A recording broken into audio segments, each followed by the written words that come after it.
আসসালামু আলাইকুম ওয়া রাহমাতুল্লাহ।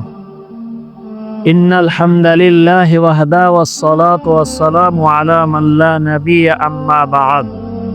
আউযু বিল্লাহি মিনাশ শাইতানির রাজীম। বিসমিল্লাহির রাহমানির রাহিম।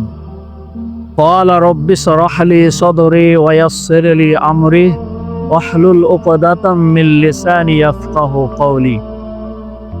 সুপ্রিয় দর্শক মণ্ডলী, ভাই ও বোনেরা, আজ আমি যে বিষয় নিয়ে উপস্থিত হয়েছি, বিষয়টি হচ্ছে জানাবাত তথা ফরজ গোসল করার পদ্ধতি সম্পর্কে। আমরা অনেকেই ফরজ গোসল করতে জানি না, ফরজ গোসল করতে গিয়ে ভুল করে থাকি। চলুন আমরা কিভাবে ফরজ গোসল করব।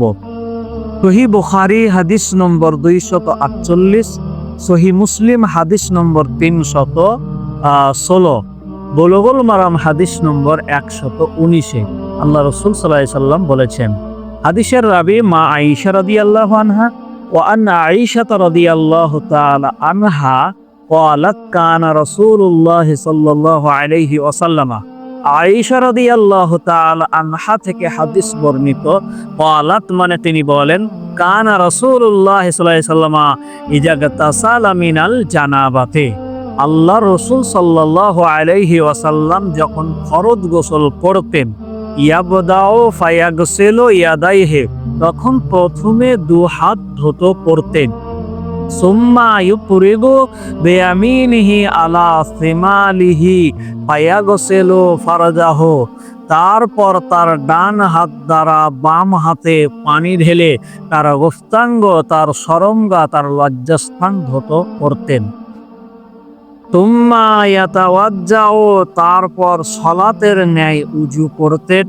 সুম্মা ইয়াখুদুল মাআ, তারপর গোসলের জন্য পানি নিতেন।